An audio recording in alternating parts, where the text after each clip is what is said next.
Once upon a time, there existed a big and powerful country.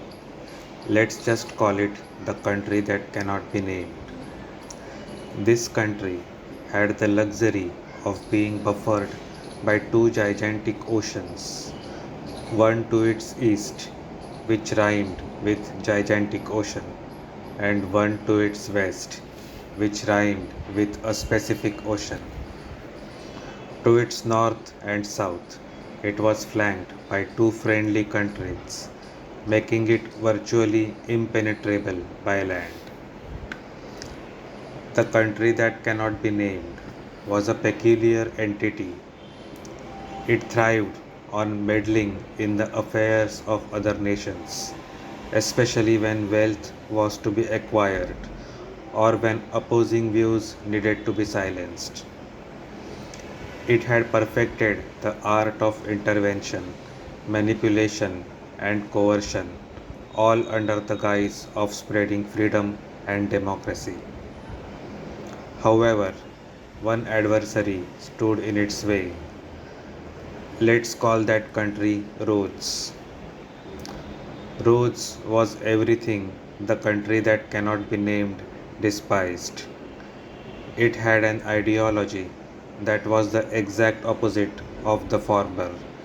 And if that wasn't bad enough, roses are red, and a country that cannot be named hated the red color.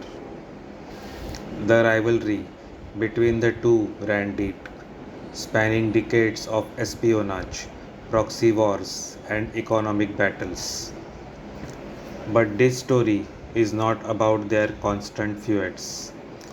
This story is about a prime minister and a nuclear scientist from an ancient country with an illustrious civilization. This ancient country had a long and storied past. Its contributions to philosophy, science, and the arts were unmatched, but in modern times it found itself going through some difficult times.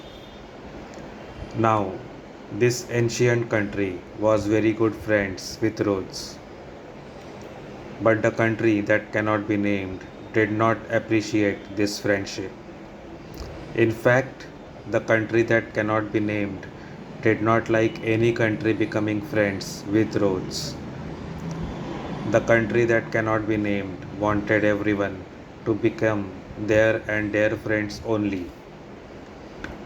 It so happened that the Prime Minister of this ancient country was visiting a city in Rose that rhymed with ardent.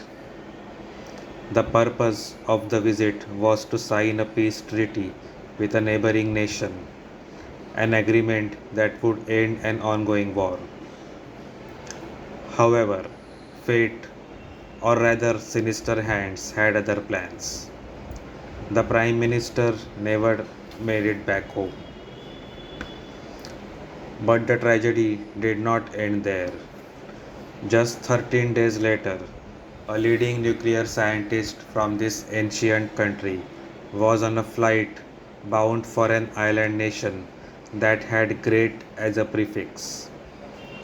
His expertise was invaluable, and his work was seen as pivotal in advancing his country's nuclear program. However, his journey was cut short. The flight never made it to its destination, and all the passengers on board, including the nuclear scientist, never reached their desired destinations. A narrative was manufactured about the tragic accident, and the world soon forgot about it. No one questioned the coincidence of two of the ancient country's tallest leaders gone within a span of 2 weeks. Decades later, an unexpected confession surfaced. An assistant director of the notorious spy agency of the country that cannot be named admitted in an interview that it was indeed responsible for orchestrating both the incidents of the Prime Minister and the nuclear scientist. The revelation was hardly surprising to those who had long suspected foul play, but by then history had already moved on, and justice remained elusive. As time passed, the country that cannot be named found itself in decline. The once mighty empire that dictated global affairs now relied on empty threats and bluffs to assert dominance. Its economy, once the envy of the world, began showing cracks. Desperate to maintain its illusion of power, it resorted to fudging its GDP numbers, manufacturing growth where none existed, and inflating statistics to maintain its waning prestige. But karma, as they say, is patient. The ghosts of its past loomed large, waiting for the inevitable fall.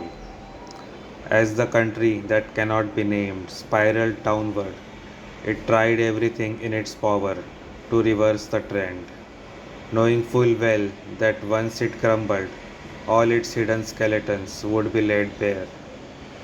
The world watched as the once mighty behemoth staggered, a shadow of its former self, haunted by the very actions that had once made it powerful.